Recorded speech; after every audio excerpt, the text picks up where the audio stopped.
Today, we're going to continue our sermon series on the book of James. We started last week, and if you missed last week, I do encourage you to go back if you have time and try to listen or watch the sermon from last week. I don't often tell you to go do that, but I do think it'll help you to kind of track with us as we're going along through this, because we can't just rehash everything every week. And so we only have 4 weeks in James, and I really think that we're going to learn a lot and grow a lot. I know I already have personally, and I'm really excited to be able to share some of the things I'm learning with you. So I encourage you, if you have time, go back and listen to that or watch that, and it'll really help you, I think, to understand kind of James and what his kind of special flavor is, and the way that he talks about Jesus and the gospel. We'll recap some of it today, but not all of it. Today I'm going to give you some introductory stuff about James, who he was, about his context. So I know some of you, like Julie, history teacher, are going to get excited about this kind of stuff. Some of you may be like, I'm not interested, just bear with me, we'll get through it. But hopefully you'll learn some interesting things this morning. So the overarching question that James, I think, wants us to consider is this: what are you going to do about it? What are you going to do about it? You gave your lives to Jesus. You accepted him into your heart. You believe in his death and resurrection. Great. Now, what are you going to do about it? You say you follow Jesus. He's saying, are you actually doing what Jesus told you to do? In our Christian faith, we often I think, prioritize our beliefs while kind of neglecting our actions often. We talk a lot about what we believe, believing the right things, but we don't talk as much about how we actually ought to be living in this world. And for James, belief matters, but James in particular is more concerned about what you do with your life. For James, what you do matters. And what we're going to see, I think, over the next few weeks is that trying to figure out what to do and how to live our lives and how to follow Jesus is not all that complicated for James. For James, it's actually quite simple. But like I said last week, the simplicity of it, I think, makes it more challenging and more dangerous in a way, because following Jesus is not as complicated as we try to make it out to be. He's made it fairly plain to us about how we ought to live. But before getting into all that, I want to talk briefly about James, the man, all right? Because often we read the Bible and we hear about these authors like Paul or James or Peter, and we're like, we don't really know much about who these people are. And James in particular is a little bit confusing because there's lots of options for who this person might be, because the name James is actually fairly common in the New Testament. And so first we're going to talk about James, and then we're going to talk briefly about what was going on in the world during the time that James likely wrote this letter. So first off, no one can know for sure who the author of this letter is. We don't get a lot of information, unfortunately. At the very beginning, it says it was written by a person named James, but that's about all that we know from the letter. And so what we have to do is we've got to look for clues within the letter. And then also you can read other writings that were written around that time. We can look towards church history and see who were like the early leaders in the church. Who were they saying wrote this letter?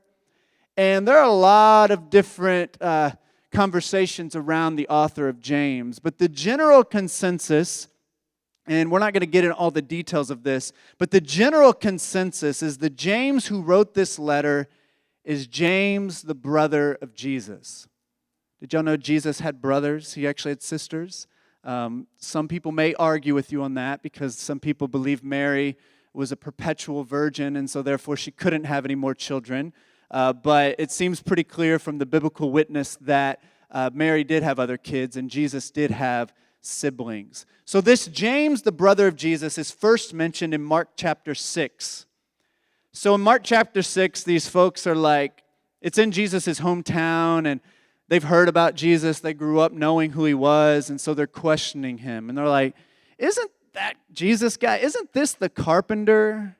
Isn't this Mary's son, the brother of James and Joseph and Judas and Simon? Aren't his sisters here with us also?"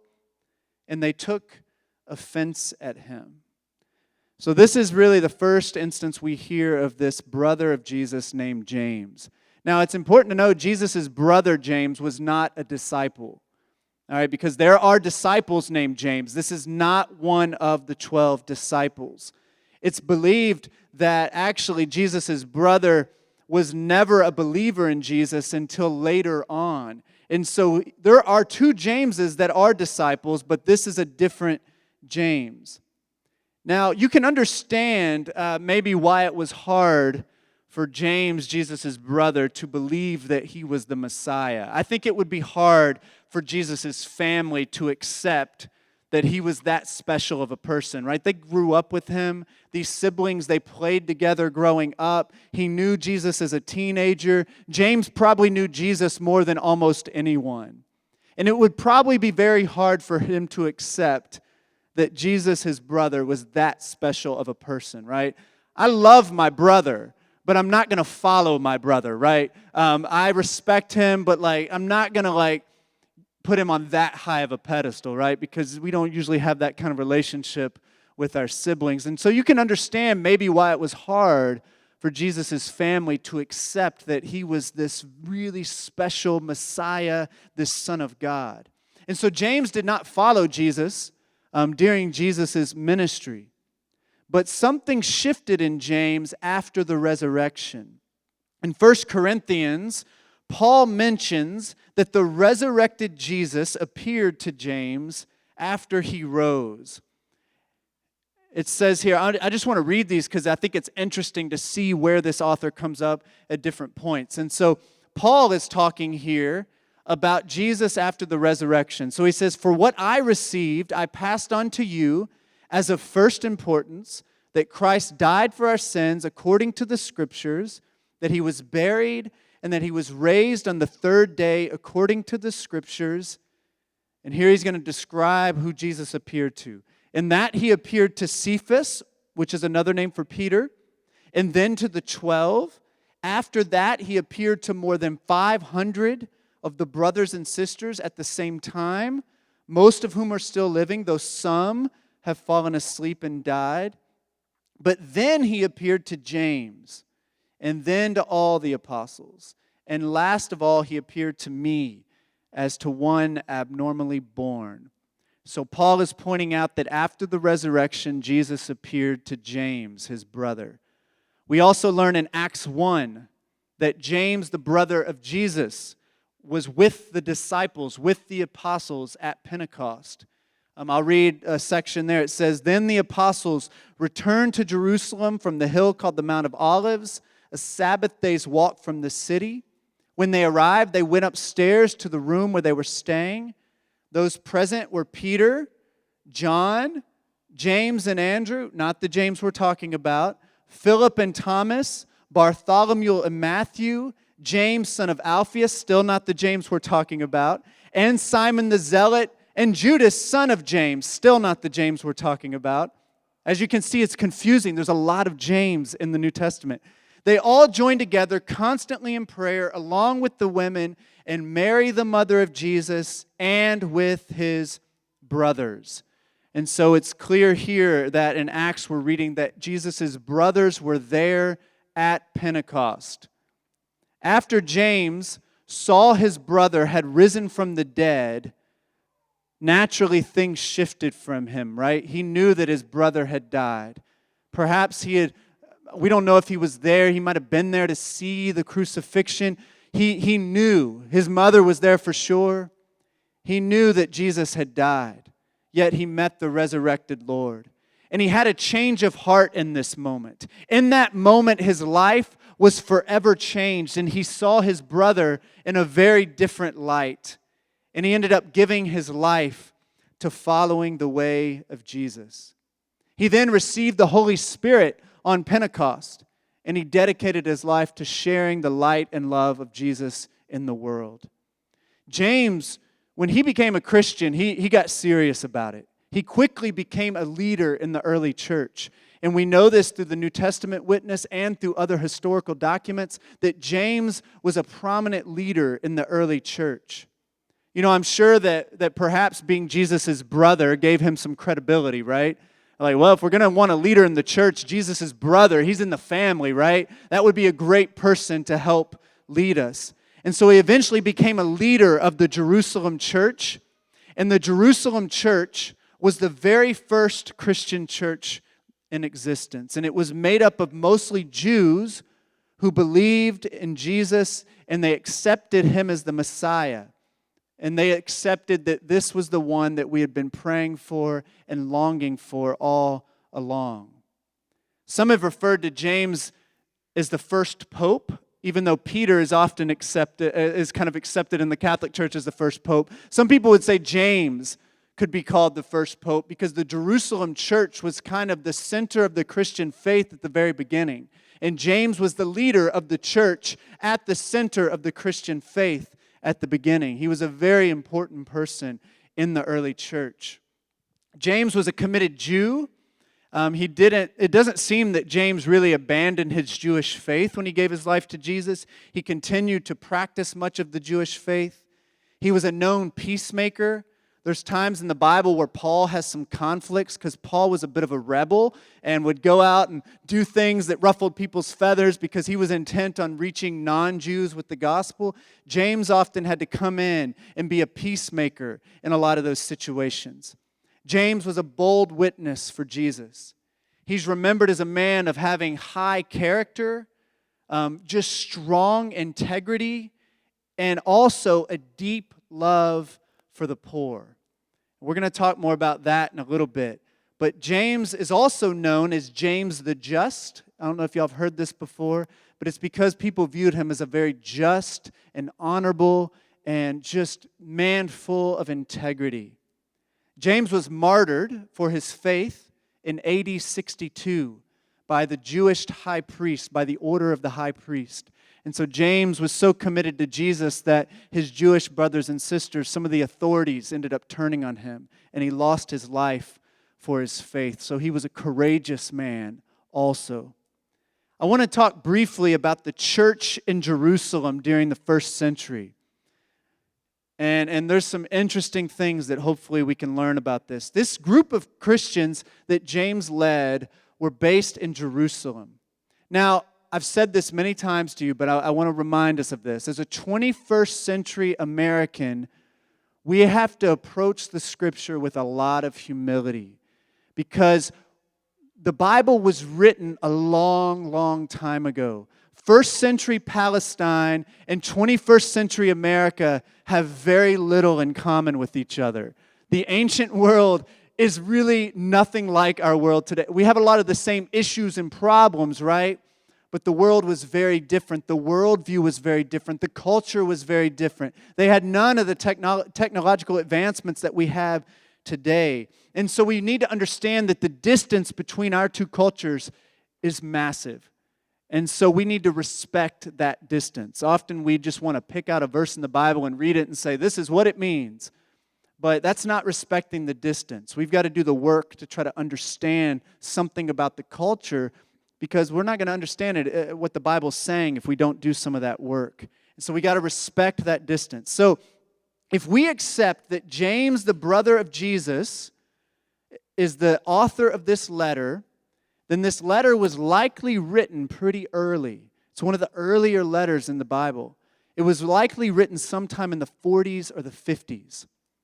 All right, because James was martyred in AD 62, all right, and so he couldn't have written it after that. And so we know it had to be before then, and so it was likely written pretty early. So a decade or two after Jesus ascended up into heaven before Pentecost. During those years in particular, the Jewish Christians in that part of the world, they really, really struggled. Life was really hard for them. Israel was under the rule of the Roman Empire. All right, so they were an occupied nation. Their land was occupied by a foreign power. Israel was not a sovereign nation at that point. The Roman Empire brought with them some great technology, some innovation that improved the lives of some people. They built roads. They tried to establish some peace and order. Y'all probably maybe learned about this in history class a long time ago. You may have heard about the Pax Romana, the peace of Rome.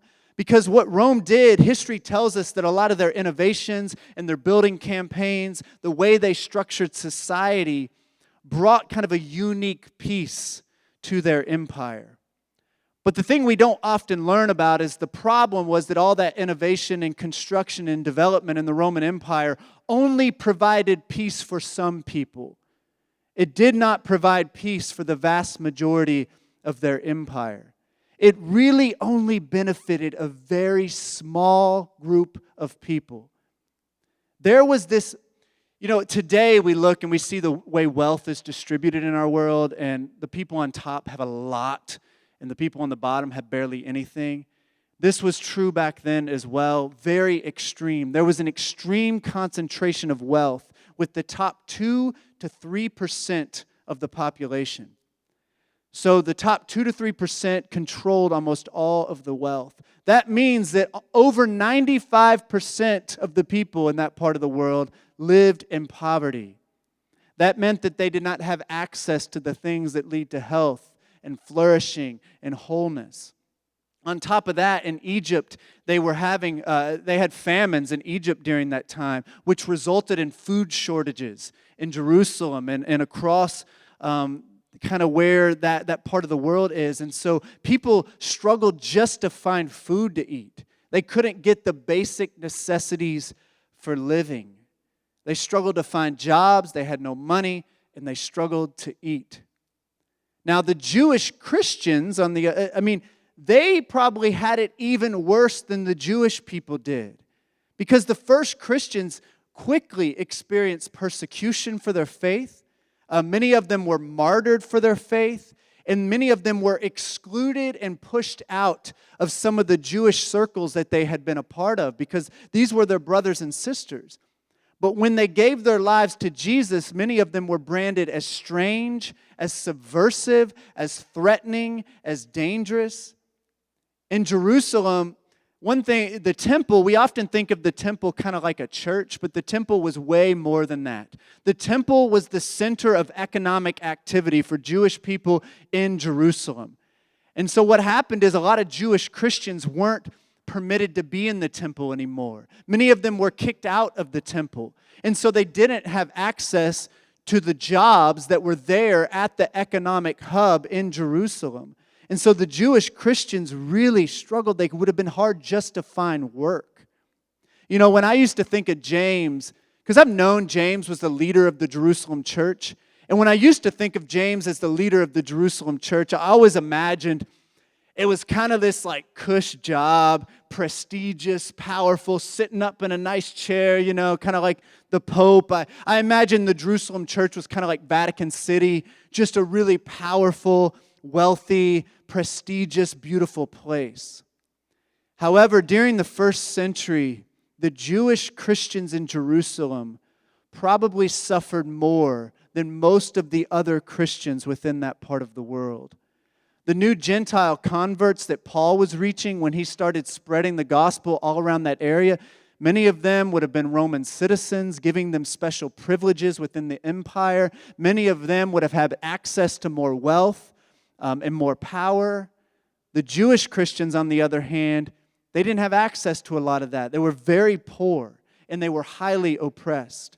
The first Christians were not powerful or wealthy. They were poor. They were struggling people. I heard a guy once, a scholar has referred to these first Christians as the brotherhood of the poor. These were some of the poorest Christians in the world at that time. And it's beautiful because Jesus came and said he came to bring good news for the poor. It literally was good news for the poor. It transformed their lives, gave them something to hope for and to live for. It helped them to rise above the struggles that they were having in the world and have this uncanny courage and fortitude to continue marching forward in this really hard world in which we live. It's beautiful because in the early church, the gospel truly was good news for the poor. And James, the brother of Jesus, was the pastor for all these folks. He had a deep love for the struggling, a deep love for the poor, a deep love for those who were oppressed. Paul mentions James in Galatians 2, and it's just interesting what Paul says about James. Paul was trying to seek the approval of the Jerusalem church leaders because they had some power, a measure of power, because that was the hub of the Christian faith. And so Paul wanted them to accept him and his mission to the Gentiles. And so he says in Galatians 2 that James, this is the James we're talking about, James, Cephas or Peter, and John, those esteemed as pillars, gave me and Barnabas the right hand of fellowship when they recognized the grace given to me. They agreed that we should go to the Gentiles and they to the circumcised or the Jews. All they asked of us was that we should continue to remember the poor, the very thing I'd been eager to do all along. So Paul went to them for approval to say, hey, can I go reach these Gentiles with the gospel? Sure. The only thing we want you to do, though, is you need to remember the poor. James, you can imagine, he's in community. His friends, the people around him, he himself, they were poor. They were struggling. That was his church. As I mentioned, one scholar referred to this church as the brotherhood of the poor.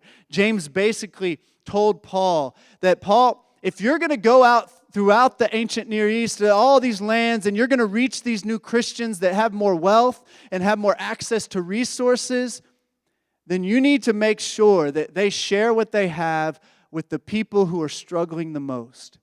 He was surrounded by these people. He's like, y'all need to remember the people who are struggling.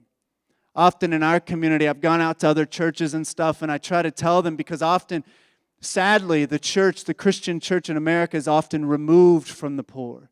Jesus told the disciples that the poor will always be with you, and I think what he was saying is he's locating the church, that the church is always going to be among the poor if it's doing what Jesus called them to do, but sadly, that's not always the case.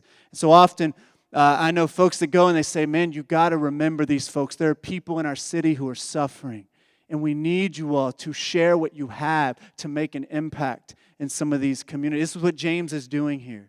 He's saying, if y'all are going to go out and spread the gospel, y'all have to remember us because we are suffering here in Jerusalem. James made sure that the ones who were struggling the most were at the center of the early church community. He was an advocate for them. He was a fierce advocate for the poor. It reminds me of a hero of mine, Oscar Romero of El Salvador. And he was a fierce advocate for the suffering in his country. So much so that he was eventually murdered because he was speaking out against the oppressive government for the way that they were treating the poor.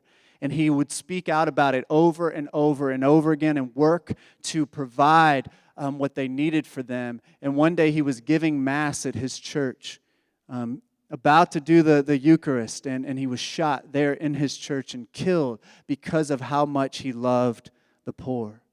You know, one of our values at Embrace is that we keep Jesus at the center. And I want to share just 2 sentences from our description. The full description's on our website, but these 2 sentences reminded me of James and his faith. It says, we follow Jesus' example of love, mercy, compassion, and justice. And it says, putting Jesus at the center means we have to bring his friends on the margins to the center as well. And this is how Jesus was. When Jesus would throw a party, he's bringing all his friends. He was bringing the people that they didn't want at the party, right? When the woman came up to him when he was sharing a meal with these religious leaders, and she was coming in there seeking help, and Jesus did not rebuke her or exclude her. He said, come join. Jesus was the kind of guy who always would bring those who society rejected and bring them along with him. And so if we're going to accept Jesus, and we're going to say Jesus is at the center of our life and of our ministry, then there's no way we can ignore the people that Jesus loved the most. Because he's like, if you're going to follow me, then they're all going to be here. Because these are the folks that I love. These are the folks that are at the center of my heart. You know, James, this is what he was all about. I'm sure that he often thought back to his childhood. I always wonder what he would think, in his teenage years, growing up with Jesus. I'm sure he remembered his odd older brother, Jesus. I'm sure he remembered the way Jesus strangely befriended the outcast, and the ignored, and the suffering, and the struggling. Once James believed and saw that Jesus was the Son of God, who came to show us how to live and be in this world, he had no choice but to surrender his life to the way of Jesus. And a big part of that was James was going to be among the people who suffered the most, advocating for them, supporting them, working for fairness and justice and equity in his community. He saw Jesus do these things, so he's like, if Jesus did it, I got to do it too. He's thinking, if I'm going to be a pastor, I'm going to be a pastor like Jesus. I'm going to love the people, even the people that the world rejects. And as you're going to see as we read through this book of James together, James, he accepted Jesus' teaching on the law. James was committed to the law as a devout Jewish man, but he embraced Jesus' teaching on the law. And I don't know if y'all remember what Jesus taught about the law, but Jesus said that the entire law, all the prophetic books, basically everything we see in the Old Testament, all the Jewish tradition, all of it, he said can be summed up in 2 commands. He made it plain for us, and I've said this a million times at our church, but Jesus said it, and everybody else in the New Testament said it over and over and over again, that the things that we got to focus on are first loving God with all of our heart, our mind, our soul, our strength, and the second commandment is like it, to love your neighbor as yourself. And when we reflect on that question that James asked us, what are you going to do about it? How are you going to live out your faith? He's saying the answer is the same as Jesus' answer. It's the same as Paul's answer. It's the same as the Apostle John's answer. It's the same as Peter's answer. It's the same answer all throughout the New Testament. Yet somehow we continue to ignore it. And the answer is this: you got to love God with everything in you, and you need to love others. And you need to love yourself. And if we focus on those things, then we're moving in the right direction. And James is going to break that down for us of what it means to truly love God and love others. We could call that like the Jesus Creed. It's Jesus' mission. It's what Jesus taught us, that is the essence of life. It's loving others. It's loving others. And so that's what James models for us, and it's been inspiring me this week as I just think about my own role as a leader, as a pastor, as a man. Like, what do I need to be about? And James, I think, is someone that we can look to for advice on that. That the people who are suffering, the people who are struggling, those need to be the ones that we place at the center. And we say, we're going to put them at the center because often the world pushes those folks to the margins. But to follow Jesus, we got to follow his example of placing the ones that the world pushes to the margins at the center of what we're about. And so we're going to learn more about what that means in the upcoming weeks. So thank you all for letting me share just a little bit with you all this morning.